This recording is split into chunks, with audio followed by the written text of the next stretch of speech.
let's get to our guest. We can talk to him about all this and more. It's a complicated relationship because I'm like in this new age of like everyone's. I can touch people. I can hurt them. I can judge them. I can I can be a fan. I can like whatever. I don't know. And I'm into true crime podcasts. We flew the red-handed ladies out from London, and it was a blessing, and we've had a good time. And then I'm like I don't know. I talk about the shit I listen to on podcasts, and I'm like, oh, I've been talking about this guy Asperger Detective, and then you heard me go through on this podcast where I'm like, well, I probably shouldn't call him that. That seems like bullying, because if you like the guy, in the meantime we've become fans and all this stuff like this. Anyways, he's here, and he's amazing. Please welcome Ryan Kraus from.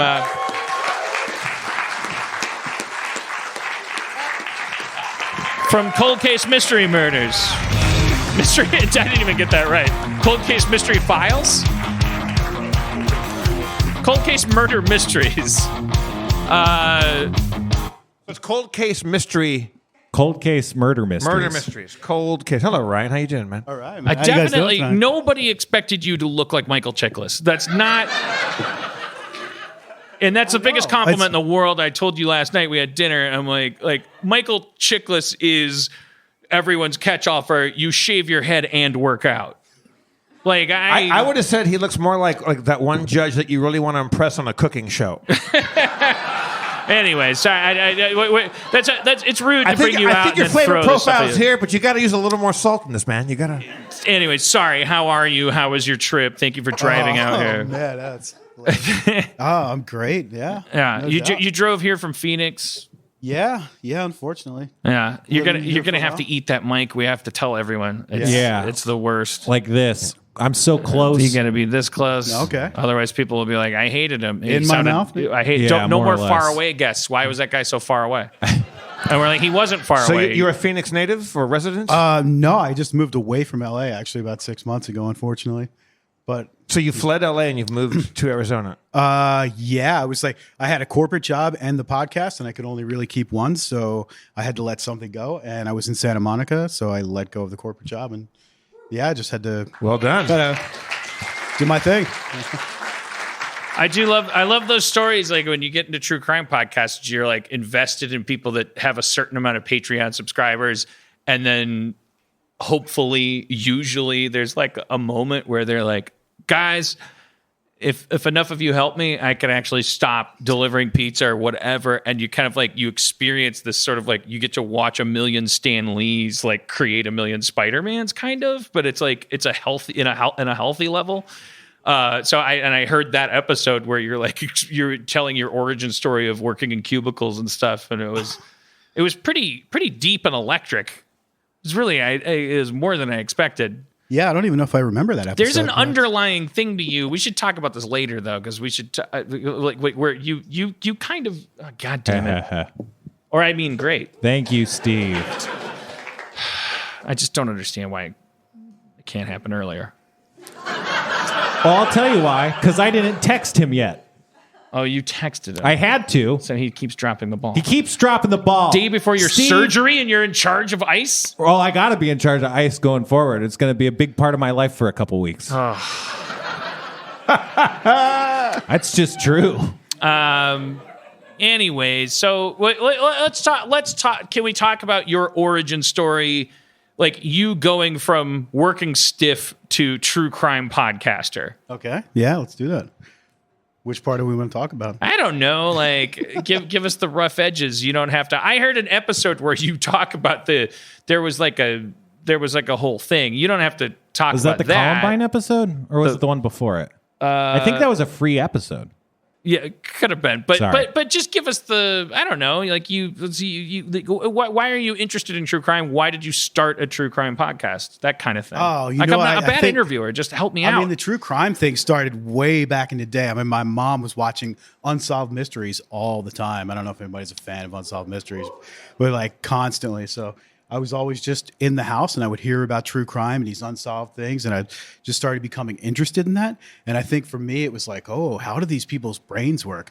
Why do these people kill? Being sociopaths, like criminals. Yeah. I mean, I wanted to know about everybody's brain. Why is this person a psychopath or a sociopath? And what do you think is isolating that? Like, what is it? Fear? Like is it fascination when we watch? Because I think it's linked to why we watch movies about mafia people, werewolves.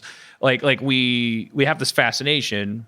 Oh, these people are sociopaths. Is it like I'm scared? Werewolves just get bit. Is it I'm scared I'm like them, or is it I'm so scared of them I need to understand them to like? I think it's both of those things. I mean, I think to a certain extent, all of us have some type of sociopathic tendencies, and we notice that in our behavior, and sometimes we're ashamed of it. We try to get away from it, but I think there is some darkness in all of us, whether it ever comes out or not. And for me, that was the fascination, was just, am I like this?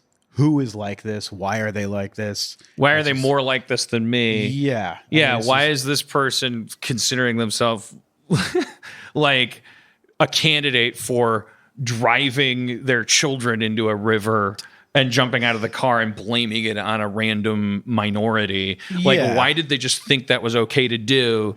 Which of them got away with it? Why did they get away with it? What did they do when they were in police custody? Like, it extends to all of it extends to all of that. When you watch the TV shows, like I watch the Forensic Files and the Datelines and stuff like that, and the cops frequently go, they always think they're smarter than us. This guy thought he knew all the angles.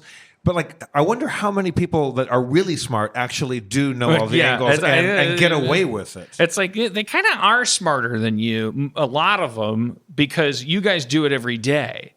And we were talking about this at dinner last night. How like I don't know what the percentage is, but I think the difficult thing for cops, who I am my fan of true crime is like making me a big fan of homicide detectives, because Jesus Christ, if you think working at Kinko's is hard, like it's like this like idea that they have to work with these people and they have to get confessions out of them, and then half of the time if they successfully get a confession, it's like, you asshole, he's not guilty. Yeah.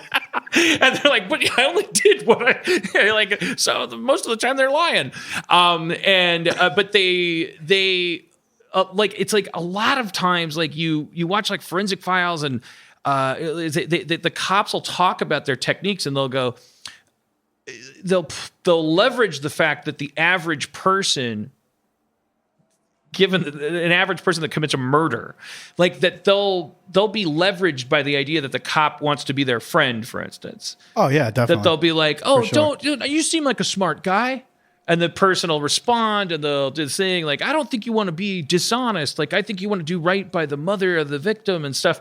And it's like that impulse to like not let the cop down. Yeah, they're seeking validation, and the cops know that. Yeah, and they tend to just feed right into that. And the cops, whatever they see whatever they see is lacking within that person, whatever the desperation is that caused them to commit the crimes, that's generally what they go after. That's just what an abuser does. Is notice what the person, what pushes the person's buttons. Right, it tries to feed into that to manipulate them. But you're kind of an abuser when you're when you suspect that a person is, and it's like, that's the thing, is like, I don't know what I haven't heard cops talk a lot about on these true crime shows, the ones that I love because they have cops involved. Like, they don't. It's like there aren't any rules when you're dealing with sociopaths. I like your show because you talk a lot about. You talk about sociopaths in what seems to me to be the right way, because it's like, I don't want to praise them. I don't think they're better than us. At the same time, I don't think we should pretend that they're like they don't exist. But like, I like that you're kind of like you're always like, this guy's a fucking idiot. But that's the thing, is he thinks he's such a sociopath. He's going to call 911 and just make up a murder story. And here's the thing. You can't do that. That's really hard for people that make them up for a living to do. So much anything on television, it doesn't work. Like, and the people that are great at that, the people that are great at making the perfect fake 911 call or whatever, they end up being so proud of themselves that they can't wait to tell everybody that they hang out with, man, I called 911. Like it is true, yeah. They're so proud of themselves about it. What is can you tell me the difference between a sociopath and a psychopath? That I've actually made up my own rules about that because I'm crazy. I'd love to but, hear I mean, them. it's yeah. I'll go by yours. As far as the sociopath goes, psychopath. First of all, a psychopath we think of as a puppet master. So they're generally people who use their resources as a puppet master over something or somebody else in that manner. So you think of like the case of Michelle Carter. I don't know if anybody's familiar with that. She was the one who had the boyfriend who committed suicide at her urging. She sent him hundreds of texts saying, kill yourself now, do it now, do it now, because she had that emotional power over him. Right. John Wayne Gacy, somebody like that, another classic psychopath. He's a guy who was offering jobs that paid much more than anybody else would pay for labor. So he was able to get young men to do things they wouldn't normally do. And they took a lot of risks and they would stick around his home because if they didn't, they couldn't make that money. Right. And so he was more of a puppet master like that. But with the sociopath, I generally think of them more as leeches. And so what they're doing is they're manipulating you for your resources rather than using theirs to control you. So They're generally lazier. Oh, absolutely. Yeah, they're considered fringe characters. Sociopaths like settle. Sometimes they take the spotlight because of where they landed. It's like, who would have expected a sociopath to become CEO of this company? And then it's like, whoa, this sociopath is the star of this show, but it's only really because of the situation they landed in, combined with the fact that a sociopath is like a jellyfish. They're like, I'll do whatever I can to survive. I have no fucking empathy. And a psychopath has a little bit of an itch. It's like, I'm playing Grand Theft Auto and it's pretty boring. Like, what do I got to do to make this interesting? They have a little bit of Are there psychopaths that actually just like gamblers will take terrible risks and make stupid bets because they get a kick out of the action? They call it, right? Are there psychopathic murderers and criminals? I'm sure there are that do it simply for that kind of adrenaline thing, or is it the simple idea that they feel that they're allowed to because they have that status? Yeah, I mean, the psychopath is generally just known for having no regard for anybody else, and so that's why they're sometimes good corporate CEOs and things of that nature. So I read that they're more comfortable drifting. That a psychopath is like a coconut. They contain everything they need. Like a psychopath could go years just wandering around. And a sociopath actually gets anxious about, like, I don't know, I feel like I don't even have a family. Like even though they don't actually empathize with, but they feel anxiety about uprooting and wandering. And a psychopath is like, actually, the open road's the only place to be. That's one thing that I read. I don't know. Are there other classifications beyond psychopath and sociopath for the people that you like profile on your show? I mean, there are plenty of subcategories and things of that nature, but I mean, those are generally the two major classifications. What kind of, if you murder someone for any reason other than food or them trying to make you food, you might be a redneck. If you murder someone, are you automatically a sociopath? Can you be like retro-diagnosed as a sociopath? No, not necessarily. I mean, you could just be somebody who flipped out at any moment and killed someone. It could be an anger issue. For sociopaths, generally what I believe they've been created to do, I believe that their brains have been created specifically to not allow them to make adjustments in their narrative as far as what they do on a daily basis. So a lot of detectives will tell you that when you're dealing with a sociopath, generally what happens is they have a very rigid logic. And so they follow that logic and they don't veer from it at all. The detectives. The sociopath. I knew that. By not veering from the logic, they will continue to make mistakes again and again and again up until... Because they've written a story in their mind that can't be deviated from. Yeah, and there's a lot of denial involved. And the reason the denial is involved is because, like you're saying, they can't deviate from the original plan. And so they will just follow through even if the logic doesn't make sense.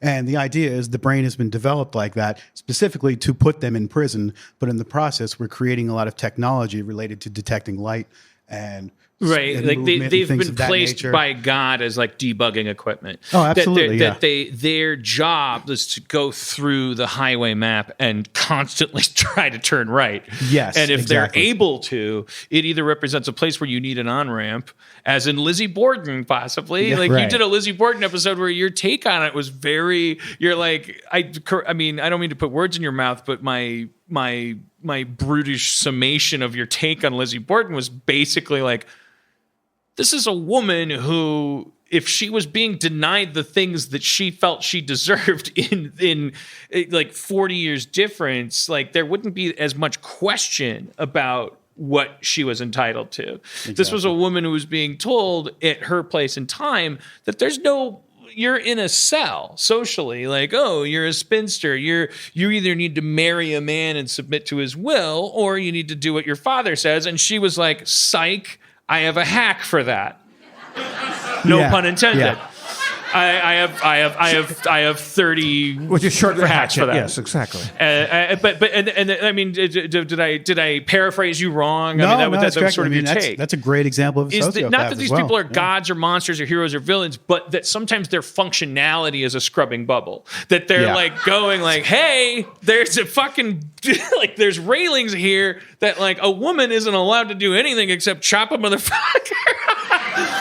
Like and we do that like we do that with like that's why our history is like such a roller coaster of like criminals that become like exonerated things. Like sometimes the sociopaths are like, it's like, oh, they're not a role model. However, if it weren't for them, blibbity blue blue. Yeah. I mean, the thing that makes a sociopath special is that, like, for instance, He's writing it down. How do you spell blibbity blue blue? BLIBBED. Two P's. Yeah. Sorry, go ahead. I'm sorry. And I'm sorry I'm a bad interviewer, and I'm sorry for everything. But Lizzie Borden, I don't even was- remember what I was going to say. She was like what 19 something, like early in the past, and she was in a big house, and she killed her dad to get the house, and she got away with it, more or less, is the theory. Yeah, she did get she away killed with her it. mom too. Because like she just was like, I was painting and I got these clothes red with paint and now I threw them out, and it's not suspicious back then. Yeah. And so like she was just exploiting the legal system or the system. Yeah, she just totally exploited the legal system. It's something that happens on a daily basis now.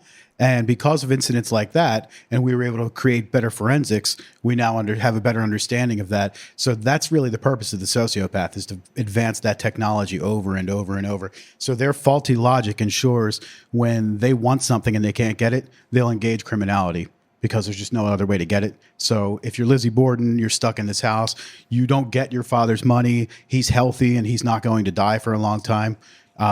You basically just do whatever you have to do to make sure he's dead without even worrying about the logic. And that's generally how the sociopath works. So you have this thing that you do that other podcasters don't do, where you I have a lot of those. You do it fully nude. Yes. Which is, I which actually is nice, requested but- to do this show nude, and Dan was like, I don't know. right now we I don't know. can't.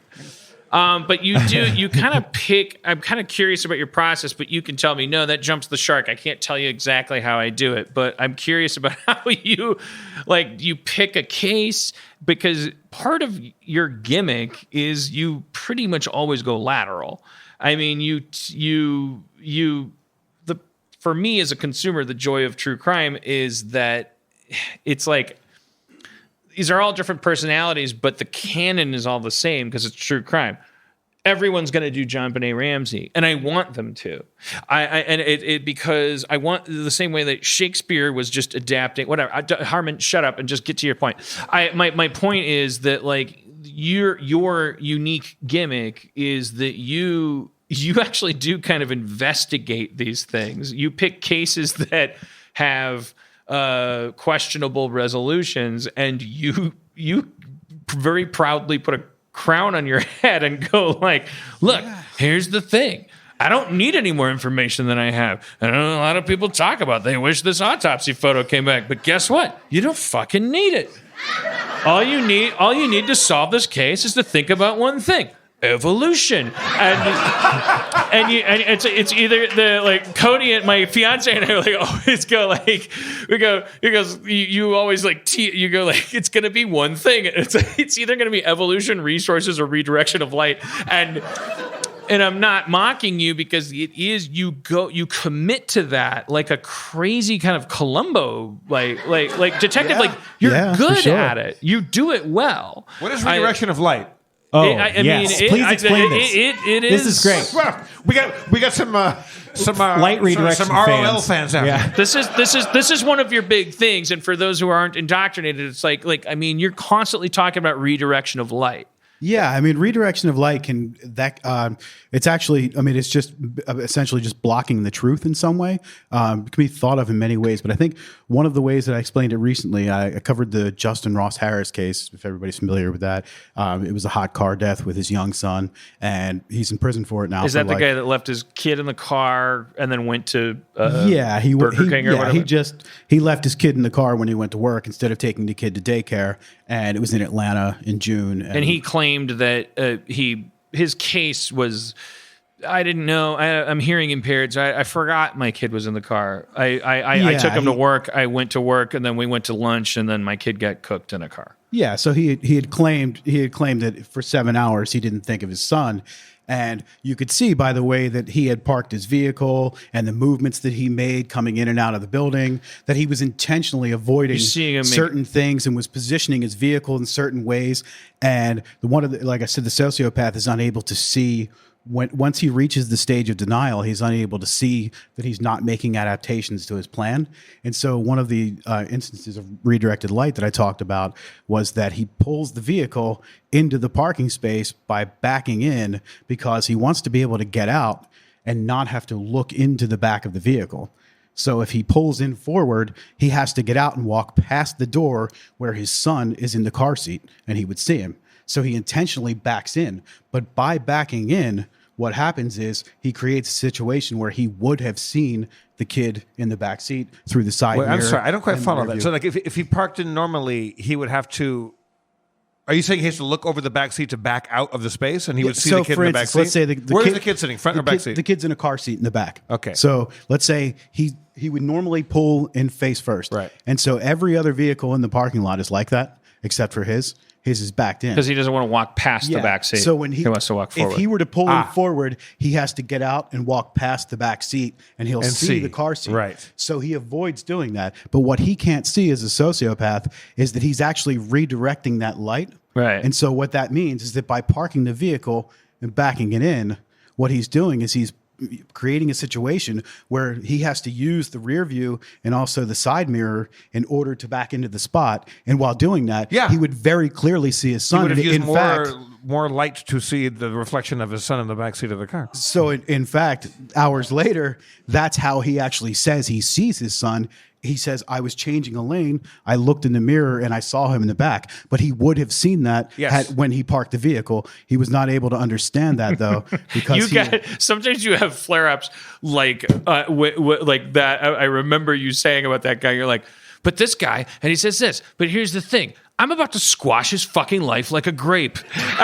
You have little, not his life, but you probably said like his logic or something. I love that about you, that you're like, you have nerd Hulk outs. Like and then also you're like, and I know half of you think I'm full of fucking shit, but here's the thing. You're fucking wrong. So do you take, and I can't wait to listen to the show. I'm sorry that I'm late to the game on this, but do you take evidence that was already there and go, I pick that evidence for me to go, that's the thing? Or do you put it all together and go, I'm going to make my own extrapolation out of that and say, here's what I think that no detective had already landed on?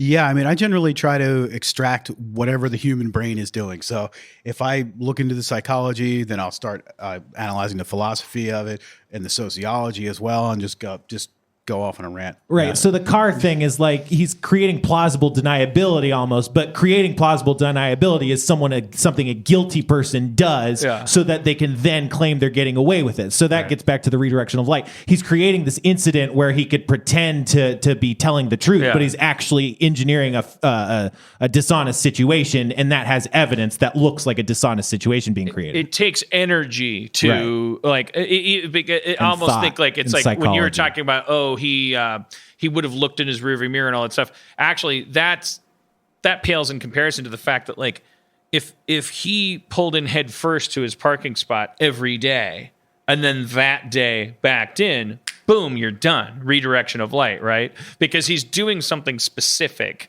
that day, and he's doing it because to hide the truth. Because what's on his mind is, I don't want anyone to perceive me as having seen my baby cooking. I think people that back in for no reason are fucking weird just to start with. I do that. Fucking barking? I do that because at the end of the day, I want to go home. My mom, at the beginning of the day, I have more energy. I'm like, whack, whack, whack. And then I want to to start the day, you've got so much energy. Oh man, I can't wait to do a fucking complicated maneuver. Yeah, because I want to pay it forward to my grumpy self at the end of the day. It's like me saying, "Grumpy Dan, get out of here. It's 5:00. Get out of here. Beat traffic." Yeah, and so I'm like, thank you. Ryan, does that make him psychopath or sociopath? I'm going to go with sociopath. Yeah, definitely. Because I'm lazy. I think that is sociopathic. Yeah. No, I love your Instagram workouts. I want to talk about your I do want to say this redirection of light thing, or like the thing that you do that's so specific. I want to insert there because I have said on this podcast, even to other true crime people, I'm like, the true crime story that really bums me out, that really freaks me out, keeps me up at night, was this Kanika Powell. Is it Kamika or Kanika? It was the young lady who the guy came to her door. He pretended he was a UPS guy and all this stuff. There was like two guys and all this stuff. She was like, and then she ends up getting shot and there's no robbery and all this stuff. It was just so disturbing to me because it just filled me with anxiety. I'm like, why isn't there a task force? What is going on?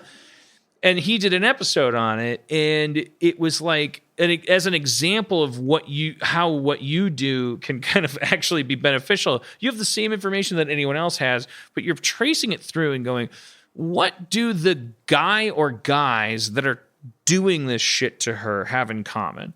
They're idiots. I mean, they're bad at their job. They're dumb. They're children. They're trying to get into her apartment, and they're doing a terrible job at it. They're failing every step of the way. And then following that track, that explains her death in the end, because what happens to this poor young lady is she comes back, she's in her lobby of her own hotel place, and then all we know is that some guy shoots her and runs away. But the way that you break it down is like, the same idiot children that were so desperate to have her in her apartment, that desperation planted them like children, idiot children, where she lived, waited for her to come back, did what idiot children would do. She reacted the way an adult would. They reacted the way a child would, because she wasn't going to go in a fucking apartment with a fucking child with a gun that's been trying to get. She's like, no, fuck you. I'm a military trained adult, and this person shot her and ran like a child, and that is why it's like, oh, her wallet wasn't taken and all this stuff, which is the stuff that panicked me, because I was like, this is a professional hit. Like how are we ignoring this? Like we need the government killed her. And instead you're like, no, this is all explained. And the guy that did it was active in that area and then stopped being active. He's in prison right now. He did this kind of thing. He probably did that. He wouldn't confess to it because that would add to his time, and it's all good. It's like your unique way of looking at things like actually had like it was like you solved a case for me. You made me sleep at night. Do you think, Ryan, that not having listened to the show, and I will, I promise, that what you're good at, like what makes your show good? Do you think that you might be valuable as a resource to law enforcement? I think he should be an actual detective. You answer it. I've actually never really given any thought to that. I have have. had people approach me and say, "Hey, did you ever think that you could, contribute to law enforcement?"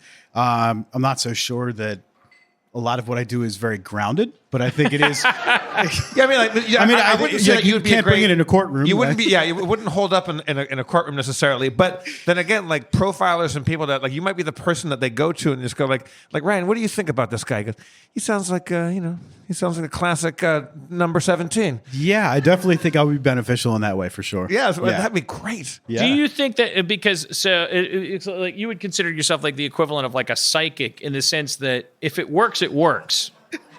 A psychic?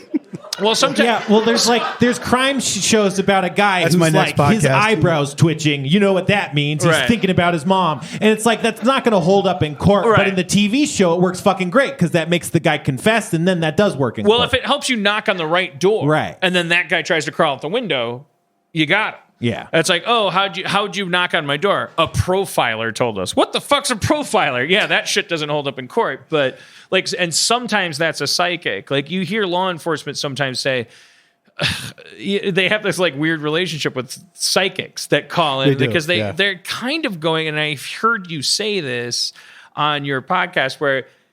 What I'm hearing you say is something that Agent Dale Cooper on Twin Peaks would say, which is To make you sound more legitimate, by the way. if the linear path isn't working, figure out any other way to look at this. And so sometimes you'll go, so I'm looking at this whole thing from the perspective of John Hughes movies. And it's like, well, wait, that's not. But then you're like, now looking at that from that perspective, you discover different details or you notice different connections and then you draw different conclusions, which more often than not solve the crime. You know, it's a good like- podcast. Like if it's, speaking of movies, it's like an old like an old western. Like you'd be a great like country judge. Like, well, I know the law says this and the law says that, but No, he's this a guy's Pinkerton. cl- He's a Pinkerton. This guy's clearly from. I don't know if you ever seen 16 Candles, but But like, do you like just talk about that for a second? Because you've addressed that a couple times in your podcast. Like, it's sort of like you're a hero to me because you kind of like every once in a while I'm like, wait, this guy believes in voodoo, and then the other sentence you're like, oh no, you're such a like logician. And you're bridging some gap there where you believe that it's all about perspective or something. Yeah, I mean, I think there's part of my show that I guess I should probably clarify. I've always been very polarizing, and obviously, you know that a lot of people hate my show. So it's always been about logic and about trolling people as well, because I have a lot of hate listeners, and so. Do you actively troll people? I think my show is an active troll. I think a 5-hour But you don't do it on episode is pretty purpose, much. though. You don't. No. I mean, You're it's not like, oh, I'm only doing this because my haters are gonna hate it. No, absolutely not. No, I mean just the general nature of the show and how I Right. put it What- together. what is the average- The things that like if I'm trolling the people who hate the show, that's usually to the benefit of the people who like it. Yeah. what is your average troll beefing about with your show? That it's too not logic based, or Oh, it's anything from the production to the audacity of my conclusions to my voice to the way I present things to the cadence. But that's great because you're everything. doing basically more of you're doing an opinion piece.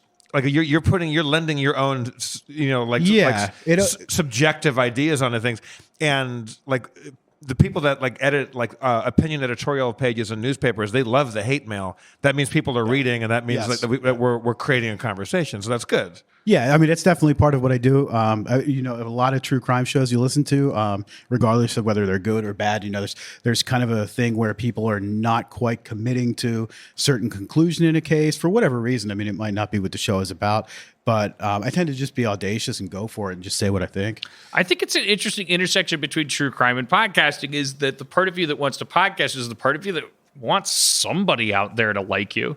Otherwise, why podcast it? But the part of you that likes true crime is the part of you that wants to acknowledge that life is disgusting and toxic and predatory. Definitely. And so it's tough. I've talked to the red-handed gals about this, how it's like I like them because they don't constantly pause. And I understand the constant pauses with true crime podcasters where they're like, by the way, this is about the victim and not about no one wants to hear about what Jack the Ripper did. He's not a hero or anything. But anyways, this episode's called Jack the Ripper.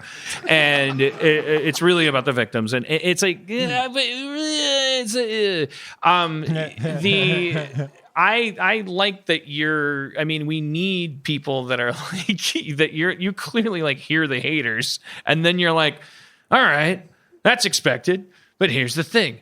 I'm a genius. Like of course you'd hate that. I'm going to blow your fucking mind. Is it ever guest or is it just you just straight to mic? It's just me. I mean, right. It would be funny to hear a guest. Could I be for the first guest? Because I would be like, oh shit, the air conditioner went on again. I sit there with Cody. I'm like, oh god damn it, the air conditioner went on. Who wants to see Dan on the show? I mean, it's his audience. Don't let me ruin your show though. Yes. Like I don't. Said the sociopath. You're like an ooze trying to get in and destroy his show. I don't want to ruin things. I debated on this show. It was like because I really that's how much affection I have for your show and there for you is like we talked about that. I was like I don't want to keep doing this thing. Like I don't want to keep jabbing my ruler into primordial ooze. I love true crime podcasting because it's punk rock. I think it's fucked up that like I'm kind of getting tired of like laying in bed with Cody and then and it's like, oh, in other news, I guess I'm going on Harmontown and I'm kind of like, am I fucking up? Am I fucking up? Or am I signal boosting? I want a signal boost. I don't want to fuck up. You're not here for me. So let's talk about you. Okay, can I ask a question? Because I'm fascinated about like we talked briefly that you left corporate. Can we ask what the corporate gig was? What were you doing before? He founded Tesla. Whoa! I was an executive assistant to the CIO of my company. Yeah, that's all I was doing. I needed a corporate job that had a decent paycheck. And what kind of job was it? Like what, like tech or something like that? Oh yeah, it was in an IT department for commercial real estate company. And then you started podcasting about true crime. Was it your first podcast? Or was it your first? Yeah. No, I mean, I just been writing for a long time, and it wasn't really paying off as well as I'd liked. And I just figured I just needed a way to distribute my work so that I could get it in front of a lot of people. And podcasting was just the natural way to go. I mean, there are other factors involved. And it went so well that you could say goodbye to your Santa Monica West Side corporate job that paid probably pretty well. And then you can just go, fuck it, I'm leaving to Arizona and I'm just going to make people on the internet mad about murders. Yeah, pretty much.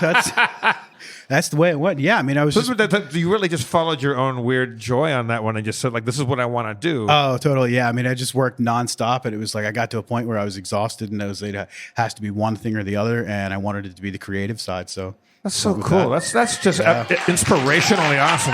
Yeah. I mean, hats off to that. I mean, and like everyone listening to that, like that's like just do the thing that you that's the bright side of the shitty dehumanizing internet is that it should be providing. Yeah, like that's what I love about it. As I said to what's his fuck on the last episode. What's his fuck? Doctor, what's his? Oh, the what's his guy? Overheard LA. I'm like, I love that. Like the internet, like for all of its stories about how it destroys people with its fucking acidic dehumanization. It's also like, yeah, but before it existed, you couldn't just go, tell me one more time to reload this paper tray, you piece of shit. I'm going to go home, grab a Yeti mic from Best Buy. That's what mic I have too. Hell yeah. Hell yeah. I can't figure out how to make those things work. They're a lot better than these ones. I mean, they're not better, but they have you could talk a lot farther away. But you can just and it's not about like, you're either Mozart or you don't know how to play piano. I like the death of that hierarchy and the birth of that circular system where it's like actually, you don't know who, like, maybe the reason I was born is because I'm neither, like, I'm just me. I love that people go like, yes, she's just her. And then they like that then we praise these stories or go, she was just her. No, she's a billionaire. And then we ruin that person. But I like that idea of like that ever widening marketplace where it's like, you can just be you. And then we, YouTube. We all need someone while we're just being us to, I don't know, drill the oil and But stuff. there is But kind we'll of go like- out to other countries for Like that. when podcasting first came around, like I was, I'm the old fuddy duddy. It's like, what's a blog? It's a combination of two words. That's stupid. And what's a podcast? That's dumb. And of course, I've been doing a podcast for 1,000 years. But like there is kind of a little art movement to it where people just like there's little pockets of humanity. It could be anywhere in the world. It doesn't have to be in New York or Hollywood. And you just sit down and just talk about stuff, and people fall in love with it. And that's closer to like 60s and 70s punk rock New York. Like people just going, I'm not a great guitar player. I just know I want to go into these shitty little clubs and just scream into a microphone.